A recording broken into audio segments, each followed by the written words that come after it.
Middle east প্রবাসীরা অথবা মালয়েশিয়াতে গেলে দেখি সেখানকার প্রবাসীরা, কোরিয়াতে গেলে দেখি সেখানকার প্রবাসীরা, আমাদের বাংলাদেশি ভাইরা, তাদের বেশিরভাগ মানুষের এই অনুযোগ থাকে, কমন অনুযোগ।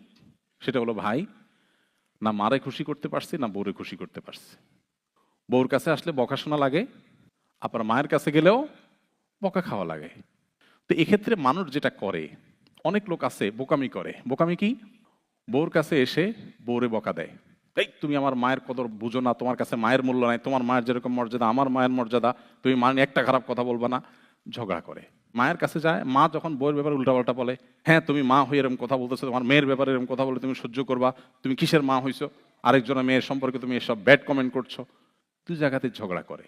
এটার নাম দিছি আমি বোকা পুরুষ। তাহলে চালাক পুরুষকে, চালাক পুরুষ হলো একটু বেকুব সাজা। সব জায়গায় চালাকি চলে না।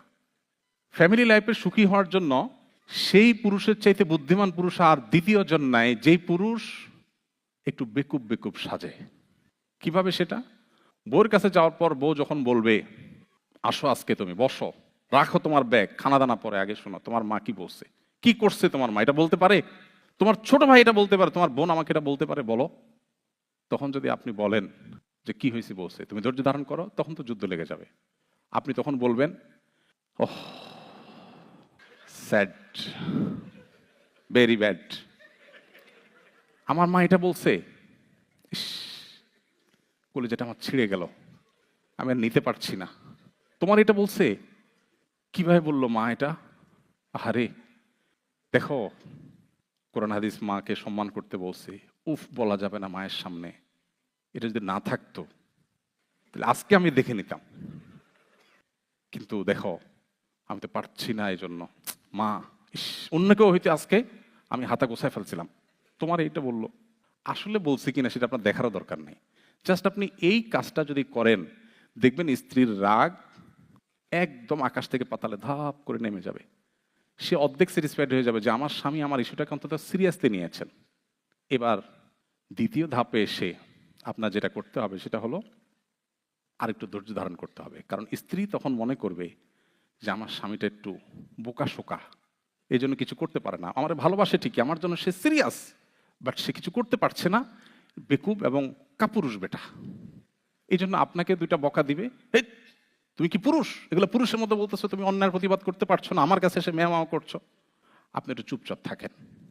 সে আপনাকে মনে করবে বেচারা মাজুর, অপারক, আহারে, কিন্তু তার সিরিয়াসনেসের ঘাটতি নাই। সেম এবার মায়ের কাছে আসেন, মার কাছে যাওয়ার পরে মা যখন বলবে, এই এদিকে আয়, তোর বউ কি বলছে শুনছস, তুই এই বউ নিয়ে ঘর করস, তুই তুই আমার ছেলে হয়ে কেমনে এগুলো সহ্য করস। মায়ের কাছে যায় বলেন, মা শরীয়তে যদি বউ পিটানো জায়েজ হইতো তো আজকে আমি হাতা গোছাইছিলাম মা, বাট আমার রাসূল নিষেধ করেছেন, তিনি কখনো কোনো নারীর গায়ে হাত তোলেন নাই, পরের মেয়ে, আমি তো পাগল হয়ে যাচ্ছি মা, কি করবো এগুলো, কিভাবে সম্ভব এগুলো। সেম এখানে অ্যাক্টিং আপনি যদি করেন, আপনার মাও আপনাকে বলবে কি, আমার পোলাটা একটু সোজা সরল আসলে, কিন্তু আমার মহব্বতে কোনো কমতি নাই। আপনি দেখবেন দুইজনের কাছে বোকা সাজলেন, কিন্তু দুইজনের কাছে আপনি সেফ থাকবেন। এখন মুশকিল হলো, মহিলারা শুনে গেছে, বাসায় যায় অ্যাক্টিং করে কোনো লাভ হবে না, বাসায় গিয়ে এই অ্যাক্টিং করবেন, ধরা খাবেন। আমি একটা পলিসি শিখে দিছি, ওইটাই হুবহু অ্যাপ্লাই করতে হবে, নট লাইক দ্যাট। আপনি দু একটা আবিষ্কার করেন, আপনি এটা অ্যাপ্লাই করতে গেলে তো বলবেন, ও চান্দু ওই মৌলভী সাহেব শিখে দিছি, ওইটা করছো না, সো ওইটা আপনি অ্যাপ্লাই করতে যাবেন না, কিন্তু আপনাকে বের করতে হবে। ফ্যামিলিগত ইস্যুতে অনেকে আছেন যে খুব বুদ্ধিদীপ্ত ডিসিশন নিতে পারেন এবং ধরা খান। সৌদি আরবের একজন স্কলার আছেন ডক্টর আইজ আল কারনি, আপনারা অনেকে নাম শুনেছেন, খুব জনপ্রিয়। তার একটা বক্তব্যে তিনি বলেছেন যে আমি একটা ইউনিভার্সিটিতে একটা প্রোগ্রামে, এখন ছেলে মেয়ের মধ্যে, স্বামী স্ত্রীর মধ্যে বন্ডিং সেরকম ভালোবাসা নাই, বোঝাপড়া নাই, আগের মতো ধ্বংস হয়ে যাচ্ছে, গোটা মানব সভ্যতাই ধ্বংসের দিকে যাচ্ছে। তিনি বলেন যে আমি একটা বুদ্ধি দিলাম। অনেক দিন পরে ওইরকম একটা অনুষ্ঠানে আবার জিজ্ঞেস করলাম, আমার এই বুদ্ধিটাকে অ্যাপ্লাই করেছেন কিনা। একজন বললো আমি করেছি, খুব ভালো ফল পেয়েছি। বুদ্ধিটা কি? উনি বললেন যে বাসায় ঢোকার পর লাইটের সুইচ বন্ধ করে দিবেন এবং ওয়াইফকে বলবেন যে দেখো, লাইট একসাথে দুইটা থাকার কোনো মানে নাই, তুমি থাকতে আবার এখানে লাইট জ্বলবে, অপচয় কেন করব, এটাই তো যথেষ্ট। শরবত বানায় নিয়ে আসলে বলবেন খবরদার চিনি দিও না, কেন, কবে থেকে সুগার খাওয়া ছাড়ছো? না, সুগার খাওয়া ছাড়ি নাই, তুমি আঙ্গুলটা চুয়াই দাও একটু, দ্যাটস এনাফ। এটা চিনির চাইতে বেশি মিষ্টি হয়ে যাবে ইনশাল্লাহ আমার কাছে।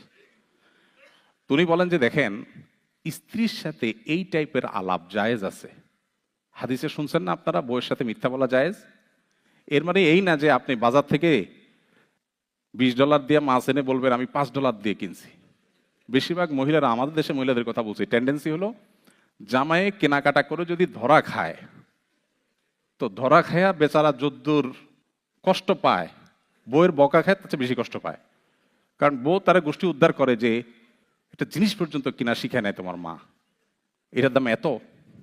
তো এখন যদি আপনি সেখানে মিথ্যা কথা বলেন, এটা শাড়ি আইনা বলেন এটা এত টাকা নিছে, আসলে অত টাকা নেয় নাই, আপনি ট্যাগ তুলে ফেলছেন, কোনোভাবে যদি ধরা পড়েন তাহলে কোনো রক্ষা আছে? তো এই জন্য শরীয়ত ওই রকম মিথ্যা বলতে পারে না। মিথ্যা বলো কি, তুমি চাঁদের চাইতেও সুন্দর, আর চাঁদের চাইতে উজ্জ্বল মানুষ হয় নাকি আবার? কিন্তু এই কথা আপনি একটু বাড়ায় বললেন, এবং এটা কিন্তু আসলে অভিনয় না, ভেতর থেকে আসলে এটা ধারণ করা দরকার। দিন আমাদেরকে, আমাদের ইসলাম আমাদেরকে বলে যে আমাদের স্বামী স্ত্রীর পরস্পর মধ্যে এরকম বোঝাপড়া হবে। দেখুন, আমি একটা কথা বলি, পশ্চিমা পৃথিবী আমাদের বাংলাদেশের বা সাবকন্টিনেন্টের মানুষের চাইতে জ্ঞানে, বিজ্ঞানে, তথ্যে, প্রযুক্তিতে, শিক্ষায়, অনেক ক্ষেত্রে গবেষণায় আমাদের চাইতে যদি তারা 50 বছর এগিয়ে থাকে, দাম্পত্য সুখের বেলায় আমরা ওদের চাইতে 100 বছর এগিয়ে আছি। সো আমাদের এই জিনিসটা ধরে রাখতে না পারলে আমাদের সুখের আর কোনো জায়গা থাকবে না। এই জন্য ইসলাম আমাদেরকে বলে, কোনো স্বামীর সাথে তার স্ত্রী যদি ভালোবাসার সম্পর্ক থাকে, স্যাক্রিফাইসিং মানসিকতা থাকে, সবর এবং শকর থাকে, সবর এবং শকর, এই দুটা জিনিস ছাড়া দাম্পত্য সুখ কখনো হয় না। এই দুটো জিনিস খুবই লাগবে, শকর এবং সবর। দেখবেন তাদের পারিবারিক জীবনটা জান্নাতি জীবন হয়ে যাবে। আর এই পৃথিবীতে পারিবারিকভাবে যে সুখী নয়, সে সুখী হতে পারে না কোনোভাবে। আর যে পারিবারিকভাবে সুখী, তার ব্যবসা বাণিজ্যের দিক থেকে যদি দুঃখেও থাকে, অন্য কোনো দিক থেকে যদি দুঃখেও থাকে, তো ওই লোক আসলেই সুখী। এই জন্য ইসলাম আমাদেরকে পরিবার বান্ধব হতে বলেছে। আমাদের নবী করিম সাল্লাল্লাহু আলাইহি ওয়াসাল্লাম ফ্যামিলিকে সময় দিতেন, অনেক বেশি সময় দিতেন। কিরকম সময় দিতেন? যুদ্ধের ময়দানে পর্যন্ত, রণাঙ্গনে পর্যন্ত স্ত্রী ছাড়া কোনো দিন যান নাই। তার জীবনে বছরের 10 দিন এতেকাফে থাকতেন, সে 10 দিন স্ত্রীর সঙ্গ পেতেন না। এর মধ্যেও কোনো কোনো হাদিস থেকে দেখা যায় কোনো কোনো উম্মুল মুমিনিন, কোনো কোনো স্ত্রী মসজিদে এসে নবীর সাথে দেখা করে কথা বলে যেতেন, এবং মসজিদ থেকে মাথাটা বের করে দিতেন। আয়েশা রাদিয়াল্লাহু তাআলা সহযোগিতা নিতেন, মাথার চুল লম্বা ছিল দোয়ার ক্ষেত্রে। মানে এতটা স্ত্রীর সাথে কানেক্টেড ছিলেন তিনি।